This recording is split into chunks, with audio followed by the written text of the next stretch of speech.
Bonjour, vous allez bien? Eh ben moi aussi. Je suis très heureux d'être là. C'était pas prévu dans mon agenda il n'y a pas très longtemps en arrière. Et voilà, la vie fait des choses étranges. Et c'était super de se retrouver avec l'équipe et d'être ici à Fréjus, de revoir des visages connus. Super connus même d'ailleurs. Je sais pas où ils sont. Laurie et Jennifer, ils sont là.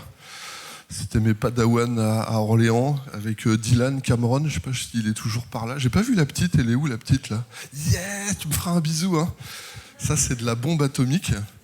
Fabien et puis tous les autres, je vous salue vraiment en Jésus. C'est vraiment appréciable d'être là. Je m'appelle Patrick, je suis marié avec Nathalie. Elle déteste ça qui est là. C'est Madame Boudin qui est devant. Elle veut pas que je la présente d'habitude, mais je vais en profiter. Il y a mes enfants aussi, Clément, Anaya, qui sont par là. Et j'apprécie vraiment d'être là. Donc j'ai plusieurs missions. On est rattaché à l'église MLK. Et je suis pasteur depuis 25 ans à peu près maintenant. Donc j'ai une certaine expérience d'église. Et puis mes missions en fait personnelles font que j'ai été le directeur de la mission intérieure des Assemblées de Dieu. Donc je visite les églises et je vois ce qui se passe. Donc je n'ai pas visité qu'une seule église. Hein. J'ai visité peut-être 150 églises aujourd'hui maintenant en France. Et mes missions non seulement me portent en France, mais je vais aussi à l'étranger. Donc on a fait l'Afrique, j'ai fait les États-Unis, l'Asie. Et vous savez quoi, l'évangile, c'est un truc absolument incroyable. Vous savez que l'évangile, ça marche? Quand Jésus est là, les vies sont transformées. Hein. Ouais. Et non seulement les vies sont transformées, on voit des gens qui d'un seul coup retrouvent le goût de la vie.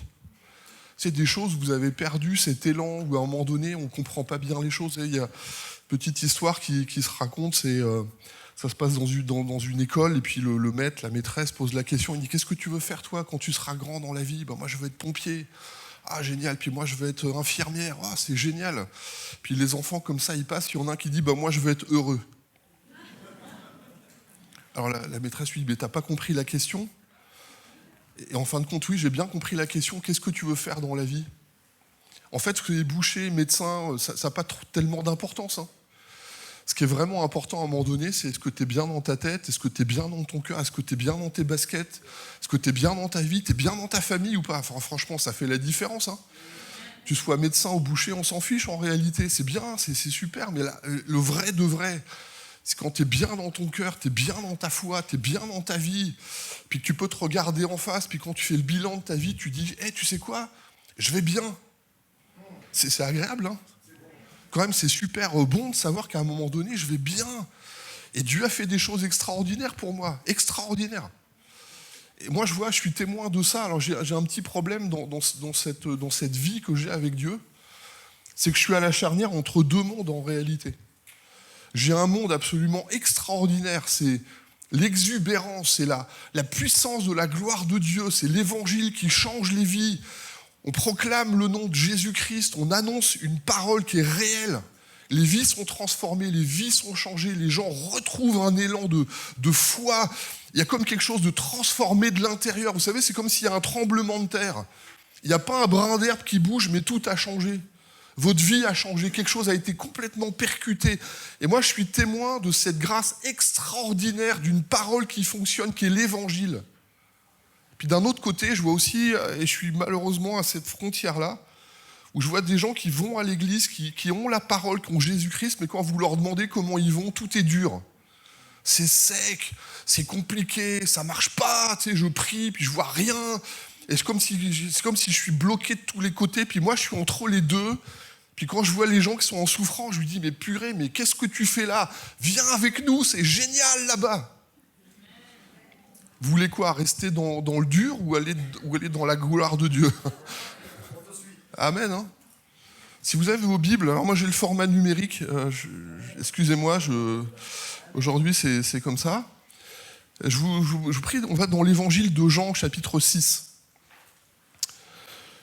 Juste peut-être pour rappeler, dans la Bible, en fait, on est avec des chapitres et des versets. En réalité, dans la parole, ça n'existe pas. On a rajouté ça, c'est un adressage pour pouvoir trouver plus facilement les textes.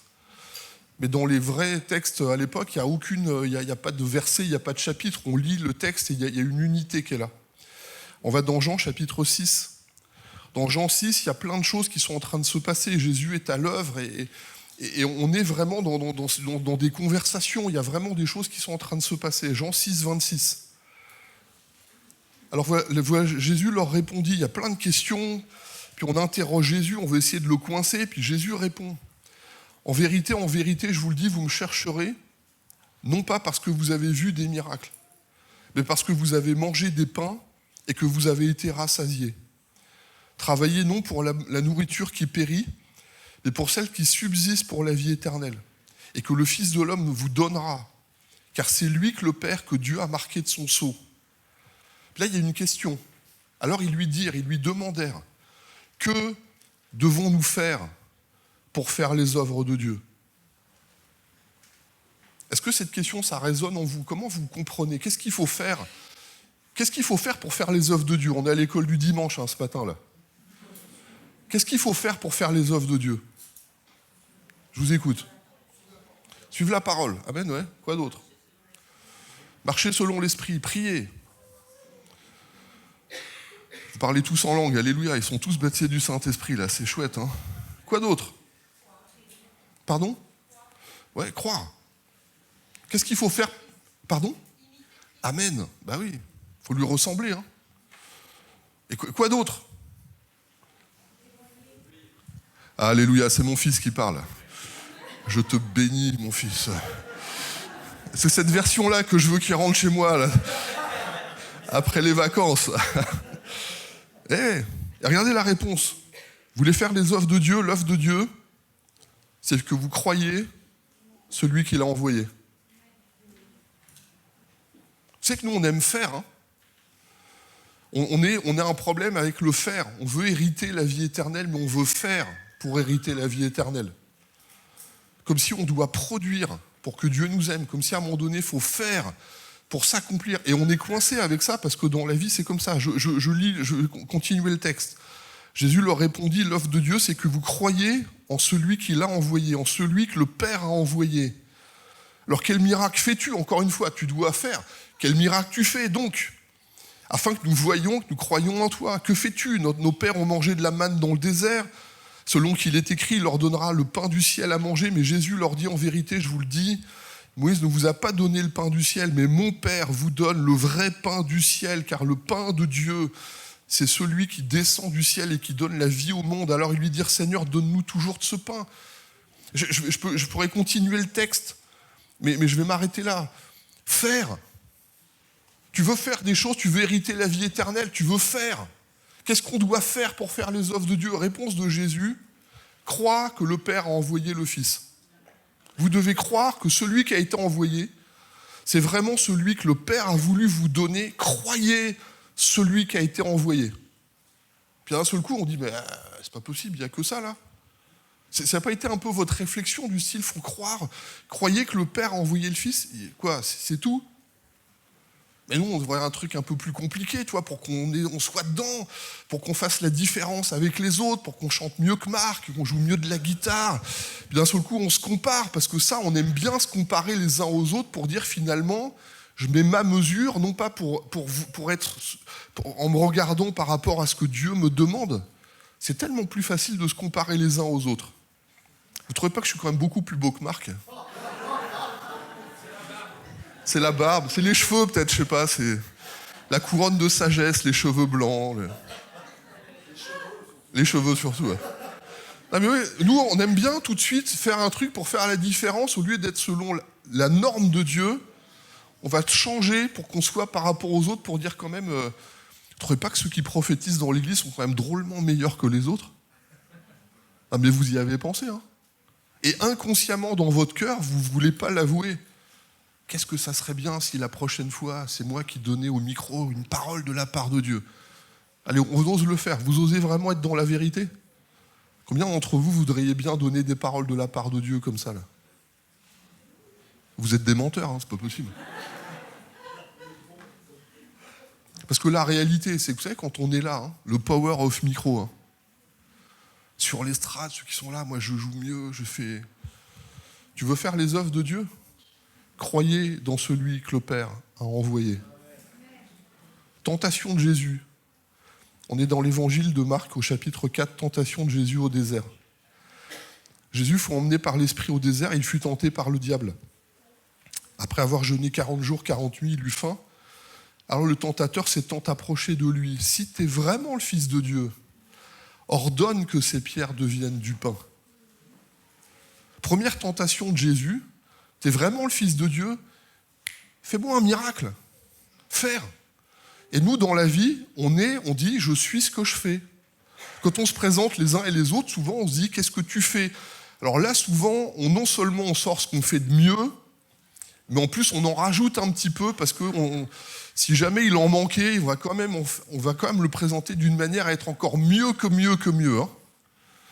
Comme ça que sur les photos, sur tous les réseaux sociaux, il y a des filtres.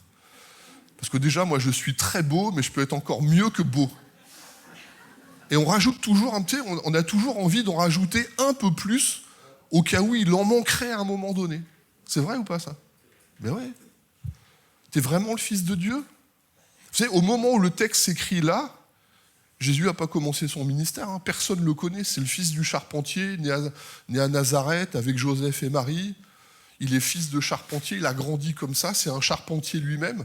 Le ministère public n'a pas commencé, il n'a pas fait aucun miracle. Au moment où les choses se passent là, il n'y a encore eu aucun miracle. Première tentation de Jésus, si tu es vraiment le Fils de Dieu, produis-moi quelque chose. Et la tentation, elle est puissante parce que d'un seul coup, pour nous, quand on est les uns avec les autres, on dit « Qu'est-ce que tu as fait dans ta vie, en fait, pour pouvoir m'en parler ?» Parce que si tu n'as rien fait, mon gars, si tu n'as rien fait, gars ou monsieur, madame, tu vaux rien si tu n'as rien fait dans la vie, si tu n'as pas accompli quelque chose, si tu n'as pas atteint un but, si tu n'as pas vraiment produit quelque chose, ta vie, en réalité, ne vaut pas grand-chose. Raconte-moi des trucs qui sont mieux que moi. Et nous, on aime bien le faire. Et même dans l'église, le faire, ça nous pousse. Dans quel service t'es? Comment tu fais? À quel moment? Quelle est ta fréquence? On est tout le temps en train de regarder à droite et à gauche pour savoir si l'autre n'est pas meilleur que moi, même sur ce domaine-là. Et réponse de Jésus, tu veux faire les œuvres de Dieu? Alors je vais te pousser dans un truc. Croyez en celui que le Père a envoyé. Ben moi, je ne m'attendais pas à cette réponse-là de la part de Jésus. Et cette réponse-là, j'ai envie de vous dire, elle me dérange franchement parce que moi, j'ai envie de vivre autre chose. Alors allez, notre Père. Dis tout de suite, t'as pas compris la question, qu'est-ce que tu veux faire dans la vie? Je vais être heureux. Qu'est-ce que tu veux faire dans ta foi?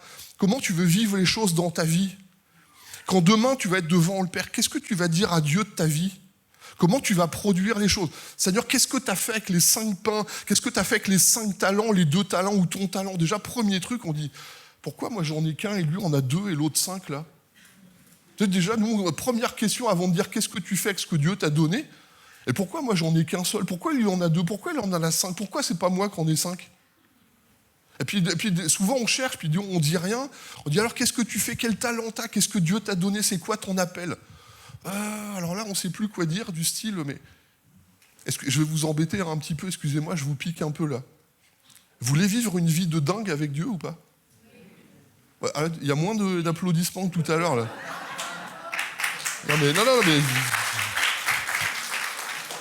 Ouais, c'est quand on est tous ensemble, puis qu'on est là, allez, vas-y, on met de la... Ah, maintenant, on s'interroge soi-même. Qu'est-ce que tu veux vivre dans ta foi? C'est quoi? Tu veux aller jusqu'à où? Qu'est-ce que tu veux vraiment vivre dans ta foi? Tu veux vivre quoi, Dieu? Tu veux une vraie vie de dingue avec Dieu ou pas? Tu veux t'éclater dans ta foi? Tu veux vivre des trucs, puis dire, Seigneur, c'est ça qui rend moi. C'est la louange. Vous avez 2 pianos, vous avez des super musiciens, c'est super. Vous savez, sans aucun musicien, la louange, elle peut être absolument fabuleuse. Hein. J'ai vécu un des moments de louange les plus étranges de ma vie avec des sourds.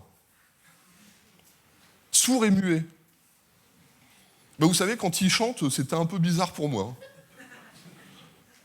Mais ils avaient une intensité dans le regard, dans les expressions. J'étais séché. Vous savez, quand vous faisiez la boule, vous ne pouvez plus rien dire, vous vous mettez à chialer, parce que dans ce moment-là, il y avait une telle présence de Dieu. Et franchement, c'est la louange, ce jour-là, je peux vous garantir, pour moi, c'est un des top 3 des meilleurs moments de louange de ma vie, avec des sourds et muets. Puis là, d'un seul coup, vous vous dites, y a un truc que je n'ai pas compris, c'était pas les super voix, c'était pas les super expressions, mais leurs attitudes de cœur, leurs attitudes de posture gestuelle, leur état d'esprit, leur regard, la manière dont ils faisaient les choses, le top 3 des meilleurs moments de louange que j'ai vécu de ma vie. Et franchement, on aurait dit, allez, ce matin, c'est le groupe des sourds-muets qui vous emmène dans la louange. Tout le monde aurait dit, qu'est-ce que c'est que ce truc-là, Marc, t'es sûr que tu t'es pas trompé là? Je vous assure que ce jour-là, j'avais envie que le lendemain, il revienne. Parce que ce jour-là, il s'est passé quelque chose dans mon cœur avec Dieu. Qu'est-ce que tu veux faire? Qu'est-ce qu'il faut faire pour faire les œuvres de Dieu? On avance un petit peu. Le Notre Père, vous connaissez, hein? Encore une fois, on ne lit pas bien les textes. Gardez-vous de pratiquer votre justice devant les hommes pour être vus. Autrement, vous n'auriez pas de récompense auprès de votre Père qui est dans les cieux. Lorsque tu fais l'aumône, lorsque tu donnes, lorsque tu dois avoir un geste de bienfaisance, de solidarité avec celui qui n'a rien, sonne pas de la trompette devant toi comme font les hypocrites dans les synagogues. Mais je vous le dis en vérité, ils reçoivent leur récompense quand tu fais l'aumône, quand ta main gauche ne sache pas ce que fait ta main droite afin que ton aumône se fasse en secret. Et ton Père qui est dans le secret te le rendra. Lorsque vous priez, soyez pas comme les hypocrites qui aiment, etc. Vous connaissez. Voilà comment vous devez prier. Notre Père qui est aux cieux, que ton nom soit sanctifié, que ton règne vienne, que ta volonté soit faite sur la terre comme au ciel. Donne-nous aujourd'hui notre pain quotidien. Je ne suis pas persuadé qu'on sache lire la Bible vraiment correctement. Est-ce que Dieu nous donne notre pain quotidien à chacun aujourd'hui, oui ou non? Est-ce qu'il y a des gens qui ont leur pain quotidien ici? Vous êtes gênés parce que vous avez du mal à répondre, je vais vous coincer de toute façon. Oui ou non? Un peu, beaucoup, passionnément. Si vous êtes comme ça, c'est que vous avez du beurre sur la tartine. Hein? Allez, demain, il y a quoi dessus en plus? Ah, du Nutella, beurre Nutella, ça encore. C'est bon pour les artères. Hein? Vous savez, quand la Bible dit, vous savez, quand Jésus dit « Donne-nous aujourd'hui notre pain de ce jour », nous on va toujours, hein, il faut du pain sur la table. Vous connaissez le petit chant « Le pain d'hier est rassis, le pain de demain n'est pas cuit, merci Seigneur pour le pain d'aujourd'hui et à tout... » Ah, vous le connaissez? Ouais. Ben, vous savez, dans la foi, le pain d'hier, ça ne vous fait pas manger aujourd'hui. Et moi, je crois authentiquement que le verset qui dit « Donne-nous aujourd'hui, Seigneur, que ton nom soit sanctifié, donne-nous aujourd'hui notre pain. » Mais le pain, ce n'est pas le pain de Moïse, hein, c'est le pain du ciel. Seigneur, donne-moi aujourd'hui, le pain du ciel pour ma vie. Et moi, ce verset, il me parle d'intimité avec Dieu. Ce verset, il me parle de dépendance à Dieu, d'obéissance. Ce verset, il me parle de confiance dans ce que Dieu est capable de faire aujourd'hui pour moi. Et vous savez quoi? Je ne connais pas vos exploits d'hier. Mais si toute votre vie, à chaque fois que vous venez ici, votre louange est basée sur ce qui s'est passé il y a 10 ans, vous avez un problème. Notre louange d'aujourd'hui, elle doit être basée sur ce qu'on vit aujourd'hui. Et quand vous êtes dans la présence de Dieu aujourd'hui, votre foi, elle n'a pas de problème. Nous, on a des problèmes avec Dieu pour s'engager, pour vivre les choses. Qu'est-ce qu'il faut faire, Seigneur? Qu'est-ce que tu veux que je fasse, Seigneur? Le problème, c'est qu'au lieu que ta foi soit basée sur quelque chose de frais aujourd'hui, tu me sors des trucs que tu as appris il y a 10 ans. Tu me racontes des trucs que tu ramènes de ton ancienne église. Tu me ramènes des trucs que tu faisais au pays où tu étais avant. Tu me ramènes des trucs qui n'ont rien à voir avec ce que nous, on vit ici à Fréjus. Tu me ramènes des trucs où ça ne changera ni ma vie, ni la tienne, ni de ceux qui sont à côté. Et moi, je vous le dis franchement, là, j'ai mes enfants, il y a des amis, il y a plein de gens, je vous aime, vous êtes fabuleux. Mais Fréjus a besoin de gens qui croient vraiment que Dieu est capable de faire la différence. Dans notre manière de vivre, dans notre manière de prier, dans notre manière d'accueillir, dans notre manière de vivre les choses. Fréjus a besoin dans cette région et dans cette génération de gens qui croient qu'avec Jésus-Christ, tout est possible.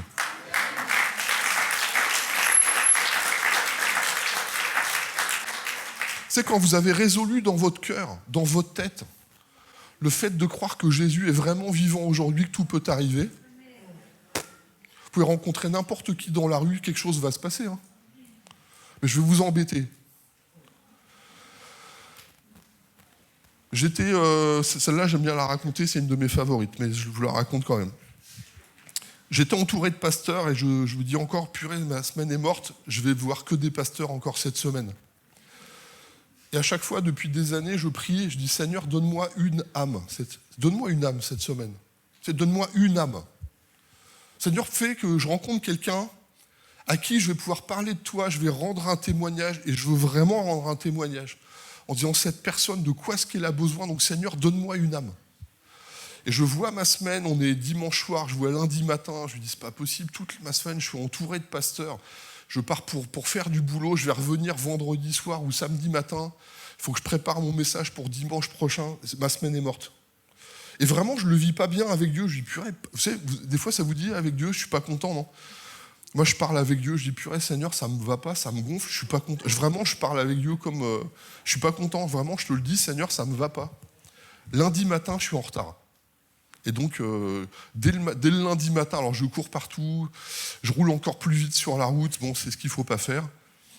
Et vraiment, je suis en pleine pampa, je trace comme je ne sais pas quoi, je suis dans un village que j'appelle le village fantôme. On est en pleine brousse, vous ne connaissez pas ça ici, mais vous faites 40 km de ligne droite, il n'y a pas un village. C'est un truc que vous ne pouvez pas comprendre ici. Autour de vous, il y a des arbres, il y a de la forêt, c'est vert, c'est frais, ça sent bon, c'est tout ce que vous ne pouvez pas connaître. Et je traverse ce village qui est là, et d'un seul coup, comme d'habitude, personne dans la rue, sauf qu'au moment où j'arrive près du seul passage clouté du village, il y a une jeune femme qui est en train d'arriver à côté, et je ne sais pas pourquoi, j'ai eu un sentiment, le code de la route a saisi mon cœur, je me suis arrêté. Et là, vraiment, je me dis, et vraiment, même moi, ça m'a étonné ce jour-là, je m'arrête. Au lieu de voir la jeune femme aller au passage clouté pour traverser, je la vois venir à ma fenêtre et taper au carreau. Et là, dans mon cœur, il y a une conversation. Je lui dis, oh non, avec tout ce qui se passe aujourd'hui, je veux pas d'autostoppeur, surtout pas d'autostoppeuse. Et vraiment, je le vis mal avec Dieu, tu sais, ça se fait en un clin d'œil. Mais je dis à Dieu, non, Seigneur, je suis piégé. Non, j'avais envie de redémarrer vite, mais je baisse mon carreau là. Et la jeune fille me dit, est-ce que vous allez dans... Vous savez, au point où je suis, la seule ville qui est après, c'est l'autre ville où elle me demande, est-ce que vous allez là-bas? Mais je suis obligé d'y passer. Donc là, d'un seul coup, dans mon cœur, il y a un sentiment de, je vais lui raconter un truc, tu vois. Mais je lui dis, je peux quand même pas mentir, t'es pasteur, en plus, tu peux quand même pas mentir. Mais vous comprenez, je me sens piégé avec Dieu. On est lundi matin, il est 8h30. Et là, je lui dis, allez, montez. Alors la fille, elle monte dans ma voiture, et là, je démarre, je dis, dans 15 minutes, je t'ai posé, je veux plus entendre parler de toi. Et s'installe dans ma voiture et dit, mais qu'est-ce que vous faites ici? Qu'est-ce que vous faites dans la vie pour passer ici à 8h30 le lundi matin? Je dis, je suis pasteur, je suis aumônier. Et la fille me dit, texto, j'aurais vraiment besoin de me confesser, quoi. Vous avez compris l'humour de Dieu, hein? Donc je lui dis, racontez-moi, du coup on va prendre du temps. Alors j'ai ralenti. Je l'ai emmené à son rendez-vous, je lui ai donné la Bible, elle est partie. Et là j'ai dit, Seigneur, j'aurais vraiment dû croire que tu étais plus grand que mes prières.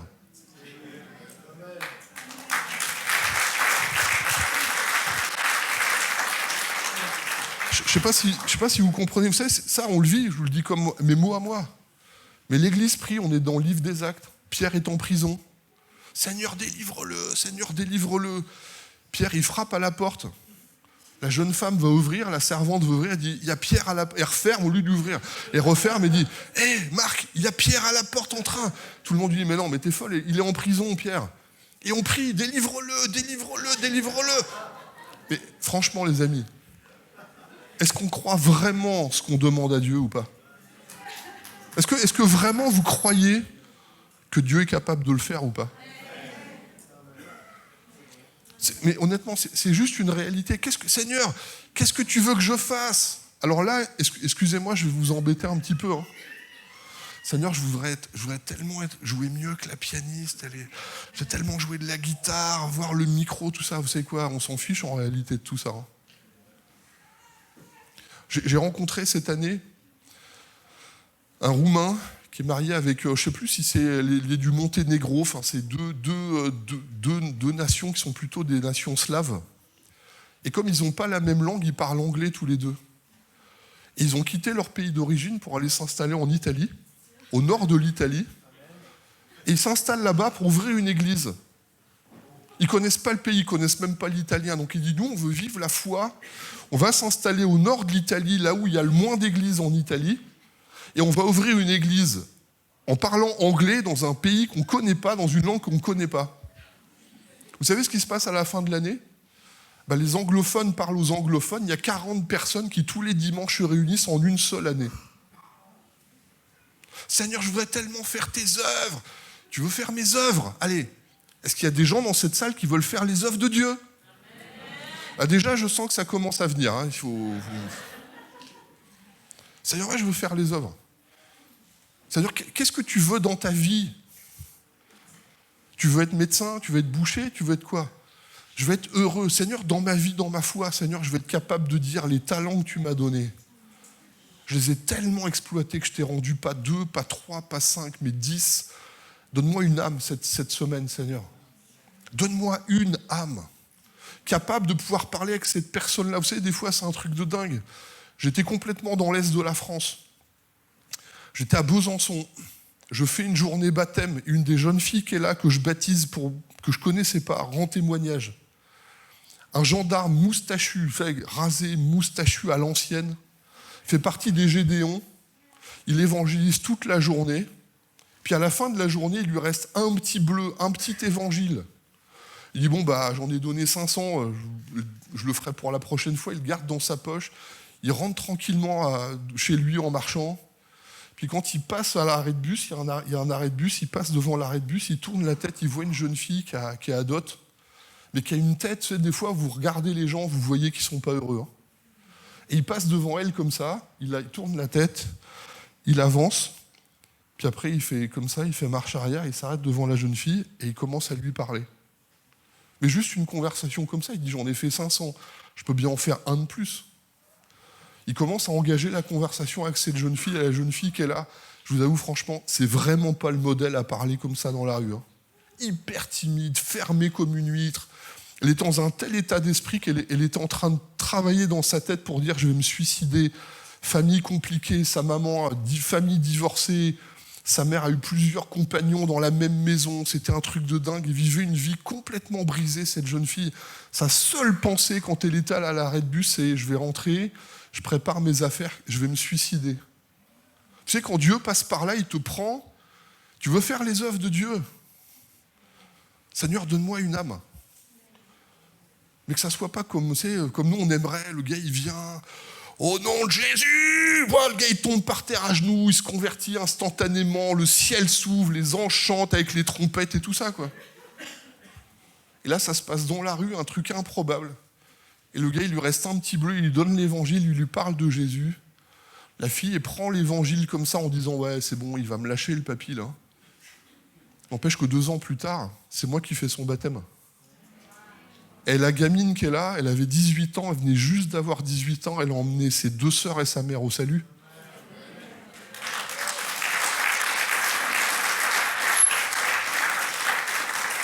Et nous, et malheureusement nous, on est coincé avec Seigneur, donne-nous notre pain quotidien, Seigneur. Tu veux des choses comme ça ? Je vous le dis franchement, hein, c'est pas que des trucs que tu me sors il y a 10 ans que tu vas vivre ça. Tu peux vivre ça que si aujourd'hui, dans ta foi, aujourd'hui, le pain du ciel que le Père te donne, tu t'en nourris. Moi, depuis tout à l'heure, j'avais un truc, je me suis demandé, mais ça résonne, mais est-ce qu'il est bon ?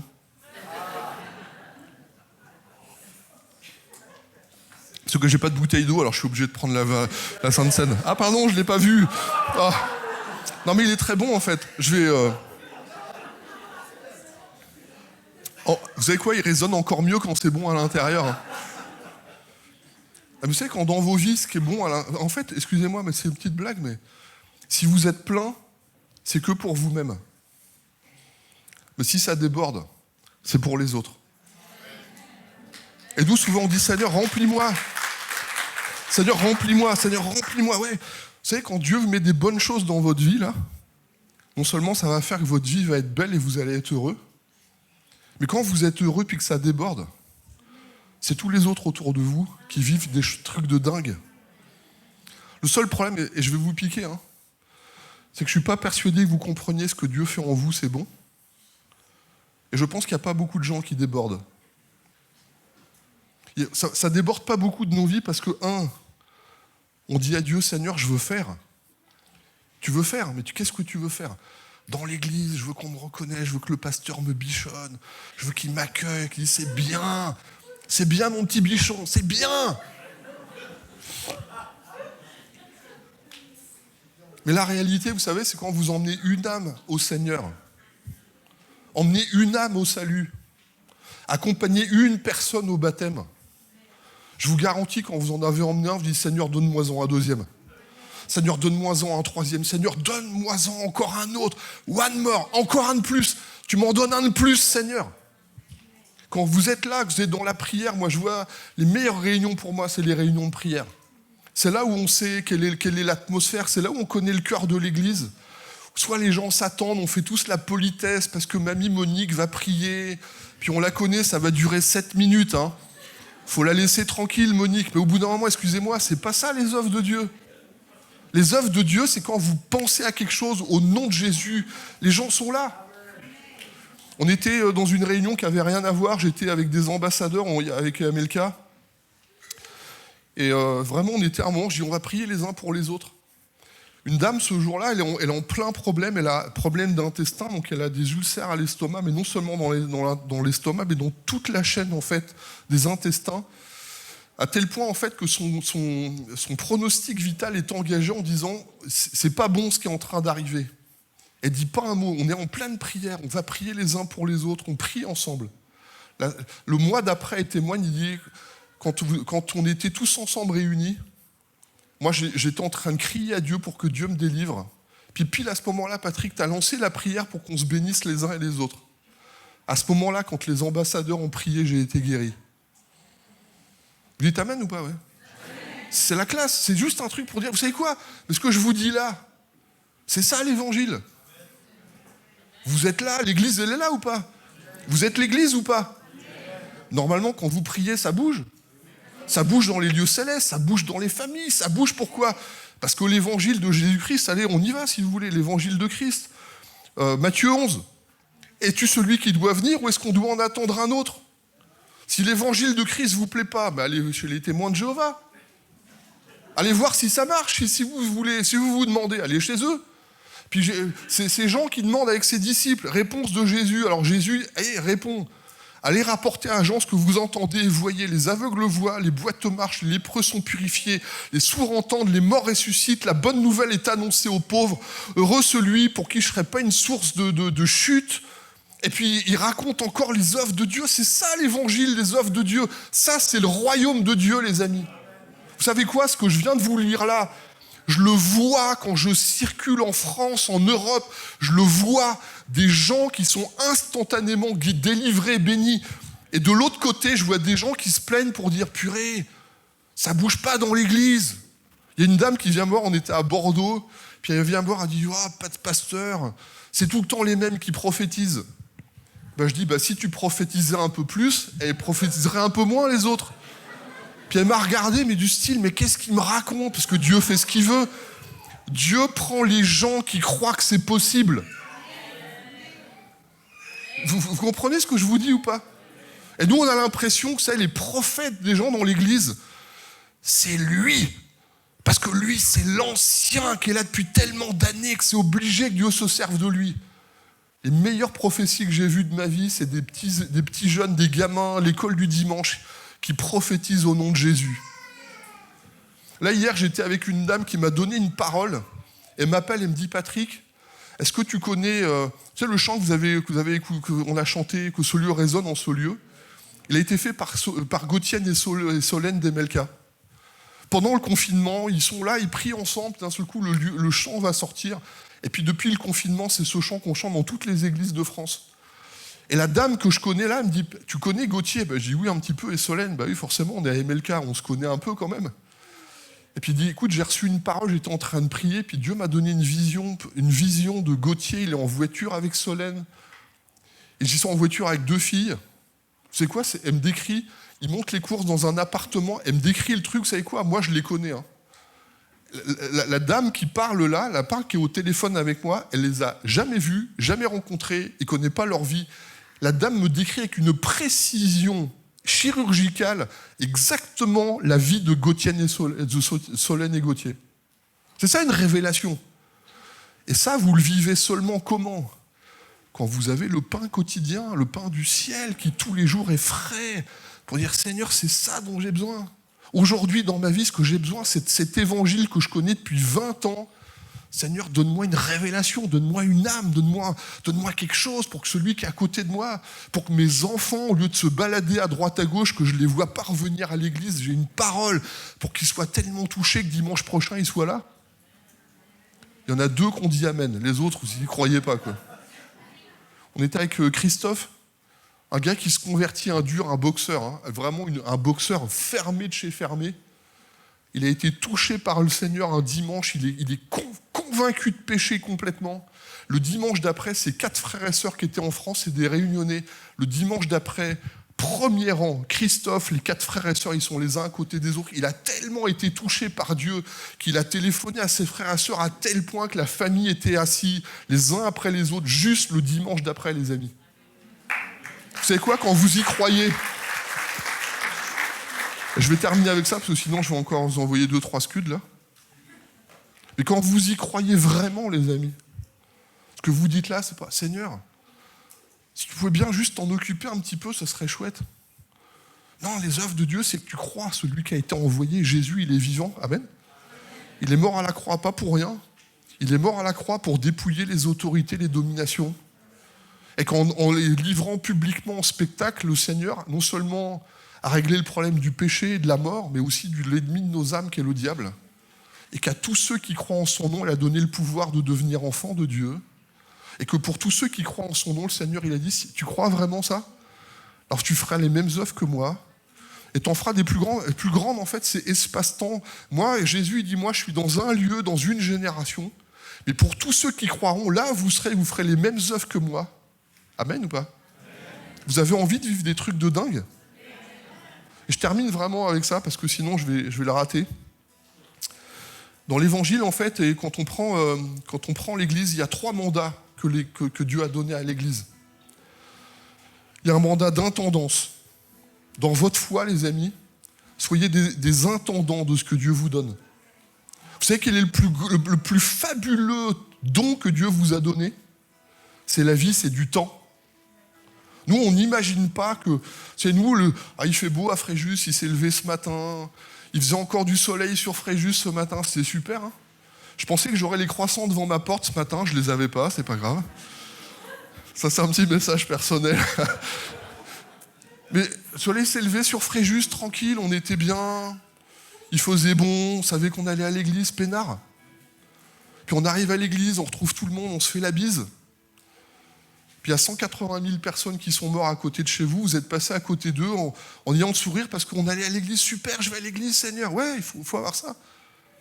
Mais Seigneur, si ce matin, en marchant, j'avais trouvé quelqu'un, j'avais eu tes pensées, j'aurais pu aller m'approcher de lui ou d'elle, lui dire, je vois que vous êtes triste, m'autoriser que je prie pour vous parce que j'ai l'impression que dans votre cœur, il y a un truc dur et je sens qu'en vous voyant, Dieu me met à cœur, votre vie, elle est tellement compliquée, j'aurais juste prié pour toi. Excusez-moi, qui d'entre vous faites ça spontanément à droite ou à gauche dans vos maisons? Pourtant, on a le même évangile. Hein. Vous croyez vraiment que Dieu est vivant? Imaginez que cette semaine, vous demandiez à Dieu, Seigneur, donne-moi une âme. Je te vise pas, mais je te vise. Ouais, t'as des amis pour qui tu pleures pour eux, parce que tu voudrais les voir venir. T'en as combien? 2, 3, 8, 15? 2? Donne-moi 2 âmes. Tu veux bien prier pour ça? Combien d'entre vous avez des gens pour dire, Seigneur, là, ça fait 10 ans. Jusqu'à quand, Seigneur, je vais prier pour lui, juste comme ça? Alors qu'aujourd'hui, Seigneur, je vais te demander de vivre dans leur vie, de passer dans sa vie pour qu'il y ait un truc de dingue, dire, Seigneur, il faut avoir le courage, hein, de dire à un moment donné, hey, tu permets, je veux prier pour toi, parce que là, c'est trop dur, je vais prier pour toi. Tu sais, moi, je vois des gens spontanément. Aujourd'hui, je vois les œuvres de Dieu. Pourquoi? Pas parce que je suis meilleur que les autres. Hein. Je vous dis, si je vous racontais ma vie, vous diriez, c'est pas possible, il n'est pas pasteur, ce gars-là. Mais je suis qu'un homme, hein. Je suis fait avec de la chair et des os. Enfin, plus de chair que d'os. Je suis comme les autres. Ouais, mais vous savez quoi? J'y crois. Et je sais que Jésus est vivant. Et parce que Jésus est vivant, je dis à Dieu, Seigneur, donne-moi une âme. Mais je veux voir tes œuvres. Tu veux faire les œuvres de Dieu, crois que je suis capable de le faire. Combien de personnes là qui... Allez, Seigneur, donne-moi une âme. Donne-moi, Seigneur, mes petits-enfants là. Jusqu'à quand, Seigneur, je vais prier pour eux, sans les voir s'approcher de toi, qu'ils viennent ici, c'est pas grave. Hein. S'ils vont là-bas où ils sont, c'est gagné, Seigneur. Amen ou pas? Il y a un mandat d'intendance dans le don que Dieu vous a donné, dans le temps, dans les finances, dans les relations. L'église de Jésus-Christ à Fréjus, elle a un rôle à jouer dans la société à côté. Pour les bas tombés, pour les abandonnés, pour les mamans qui se battent pour des enfants tout seuls et qui des fois pleurent tellement, ou des papas qui sont coupés parce qu'on ne voit plus les enfants. Parce que tu sais, la vie, elle est ce qu'elle est, elle n'est pas ce qu'elle devrait être, elle est ce qu'elle est. Il y a eu combien de fractures dans des familles à droite et à gauche? Vous savez, quand vous venez dans ce lieu, puis que vous sentez que l'Esprit de Dieu, il est là, puis que vous êtes un bonhomme, puis que vous pleurez pour vos enfants, puis vous pleurez pour vos enfants, si vous trouvez des pères. Moi, j'étais aumônier en maison d'arrêt, pas longtemps, mais en face de moi, il y avait des gars qui étaient des durs de durs, mais quand on parlait des enfants, ils pleuraient comme des gamins pour dire « je les vois pas grandir ». Et si dans ce lieu, on prenait soin des hommes qui pleurent? Amen ou pas? Ah mais non, parce que le gars qui pleure, c'est le gars qui a tapé. Ouais, mais si Jésus le transforme, non seulement il va changer de vie, mais il va demander pardon et Dieu va se servir de lui. Amen ou pas? Ah, il y a un mandat d'intendance, il y a un mandat de relation. Le rôle de l'Église, c'est d'avoir une relation avec le Père et le Fils, d'être reconnecté avec soi-même. Et je le vis, je pense qu'il y a des gens ce matin qui auraient bien besoin d'être reconnectés avec eux-mêmes. Et puis quand on est bien avec Dieu, qu'on est bien avec soi-même, nos relations avec les autres, elles ont complètement été transformées et Dieu peut se servir de nous.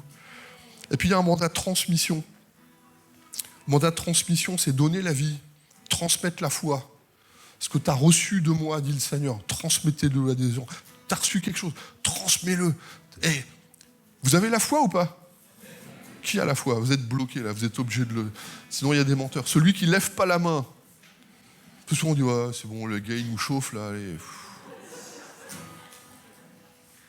Seigneur, permets-moi d'enfanter la vie. À Rouen, la meilleure évangéliste de l'église, c'est une mamie. Il y a des mamies là? Est-ce qu'il y a des papiers des mamies dans la salle? 300 personnes. La mamie, elle a emmené 300 personnes au salut, les amis.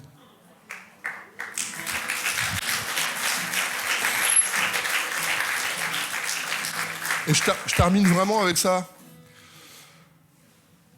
On est dans le sud, il fait bon, c'est la retraite. On a travaillé toute notre vie pour ça, les trucs est bien. On soutient le pasteur, on prie pour lui. Allez frère, vas-y, éclate-toi. Il y a Laurie et Jennifer qui sont arrivés, la relève est assurée, tout va rouler quoi.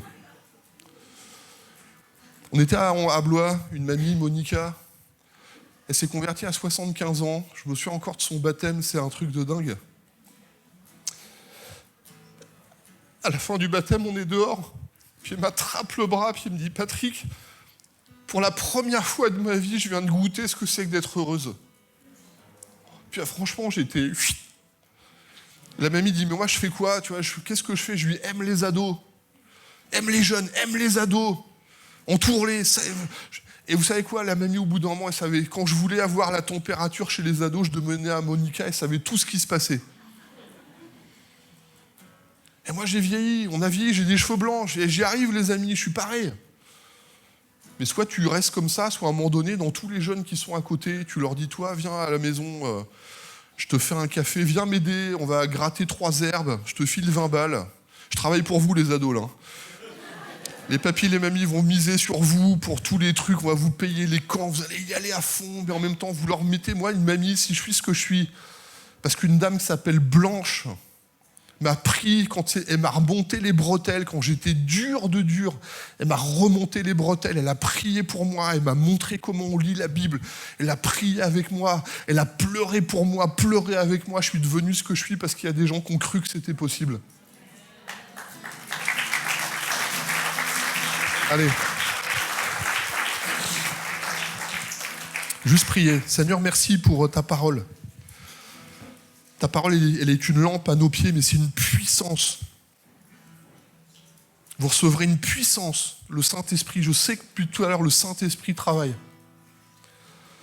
Je vais vous faire cet appel les uns et les autres. Tu veux faire les œuvres de Dieu ? Est-ce que tu veux vraiment faire les œuvres de Dieu ? Alors Dieu il dit ça, je suis venu jeter un feu nouveau dans les cœurs, dans les vies, mais quand ça brûle, alors Dieu il dit je peux faire ce que je veux avec cette personne. Est-ce que tu veux être cet homme et cette femme qui a le cœur qui brûle pour Jésus ? Je vous lance un défi. Faites attention à votre réponse de foi.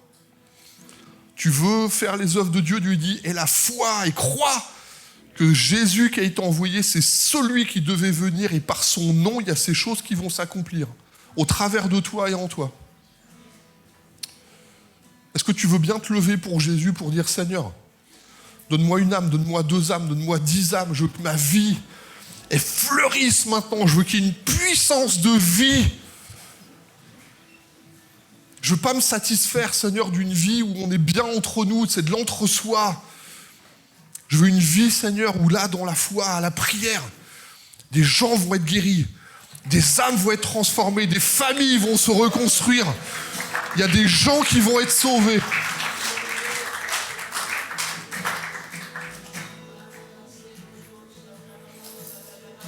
Libère tes dons, Seigneur, dans l'Église. Des dons de révélation, des dons de puissance. Au nom de Jésus. Au nom de Jésus.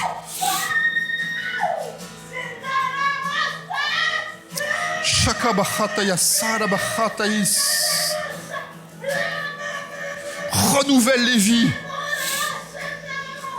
S'il y a des gens baptisés du Saint-Esprit, vous voulez bien peut-être prier en langue simplement, tout simplement. C'est Seigneur qu'il y ait une onction fraîche. Que ma coupe déborde. Si t'es plein, c'est que toi. Est-ce que tu peux dire à Dieu, fais déborder ma coupe, Seigneur. Fais déborder ma coupe, Seigneur.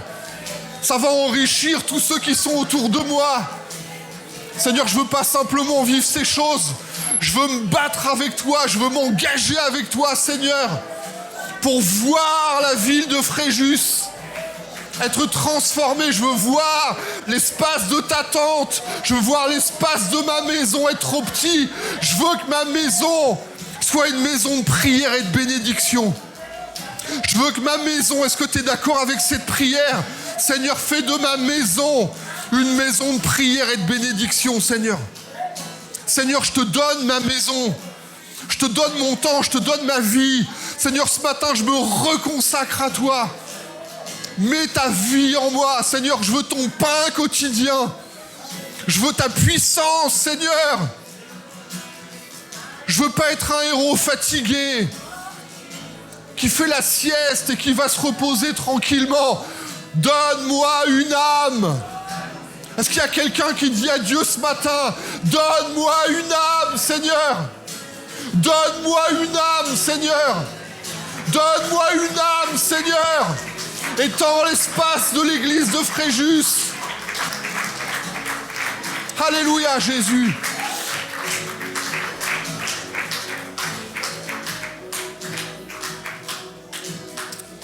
S'il y a des gens qui cherchent la guérison, vous voulez bien vous mettre dans l'allée. Si vous pouvez juste vous mettre dans l'allée là devant moi.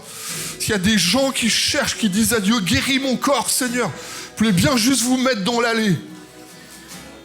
Seigneur, tu es le Dieu qui a dit qu'au nom de Jésus, Seigneur, quand ta parole serait annoncée, tu as dit, je guérirai les malades. C'est toi qui l'as dit, Seigneur. Tu vois tous ceux qui sont là, qui se réclament de toi.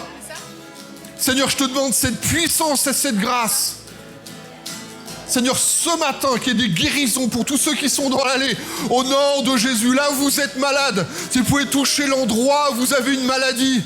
Touchez l'endroit qui vous fait mal maintenant au nom de Jésus. Seigneur, t'es le Dieu qui change. Enlève la peine. Il y a des gens qui sont bloqués là dans leur mouvement. Il y a des gens qui sont bloqués dans leurs jambes au nom de Jésus. T'as un genou qui te fait mal.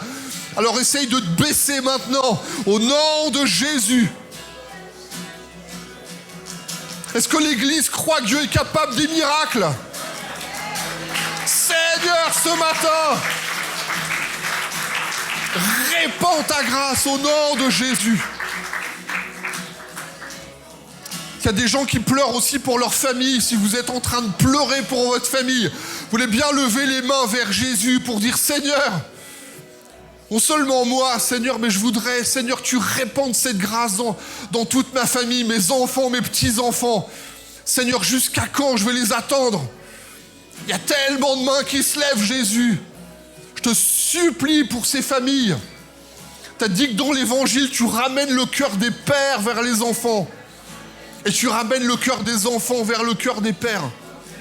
Seigneur mon Père, Jésus, Jésus, on veut pleurer pour toutes ces âmes. Attire-les à toi, Seigneur. Attire-les à toi, Jésus. Donne-leur à chacun une occasion, un SMS, un mot. Envoyez juste un message pour dire « Je pense à toi ». Si tu savais comme je t'aime, tu dois envoyer un message à ton fils. Dis-lui que tu es fier, que tu crois en lui. Envoie-lui juste un message aujourd'hui, lui dire « J'ai prié pour toi. Je suis fier de toi, que Dieu te bénisse. » Simplement, mettez un message. Au nom de Jésus. Au nom de Jésus. Qu'est-ce que tu veux d'autre?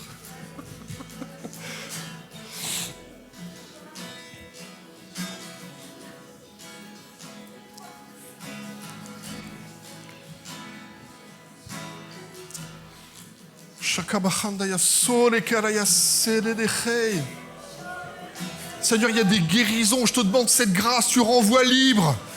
Libre. Tu nous renvoies libre. Il y a des gens là dans les dosages, il y a des gens qui prennent des médicaments nombreux.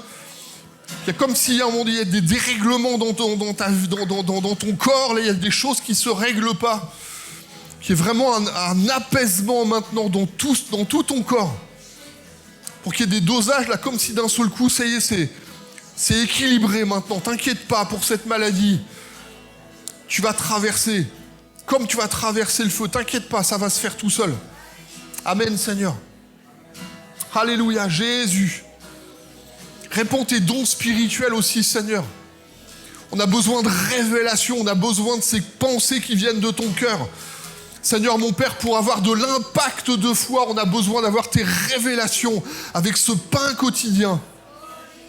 Vous avez besoin, on a besoin, frères et sœurs dans l'église, d'avoir une église qui prie, qui regarde la parole, qui sonde la parole, qui médite la parole, qui parle les uns avec les autres. Je prie, Seigneur, qu'il y ait des binômes de prière. Je prie, Seigneur, qu'il y ait vraiment des binômes avec des gens qui, d'un seul coup, dans l'église, se trouvent à 2 ou à 3, des frères, des sœurs qui sont là, des familles pour dire « Hey, on va prier pour notre quartier, mais ça va bouger parce que Dieu va faire des œuvres. » Amen ou pas? Il faut que vous soyez avec des binômes, là, 2 ou 3 dans l'église. Vous trouvez votre compagnon de prière, vous mettez des choses de la part de Dieu. Au nom de Jésus, libère nos bouches, Seigneur. Des révélations dans ces moments de prière. Je prie, Seigneur, je vois vraiment des binômes. Je ne sais pas si c'est le moment pour vous dans l'église. Mais vraiment, je vis ça comme ça, là, des binômes, 2, 3 personnes. On prie ensemble, on pleure ensemble, on se met ensemble. Il y a des œuvres qui vont se libérer. Amen, il y a des gens pour qui ça parle ça ce matin. 2, 3, des hommes, des femmes, des ados, là, mettez-vous ensemble. Demandez à Dieu, on va prier, on va les emmener à Dieu maintenant.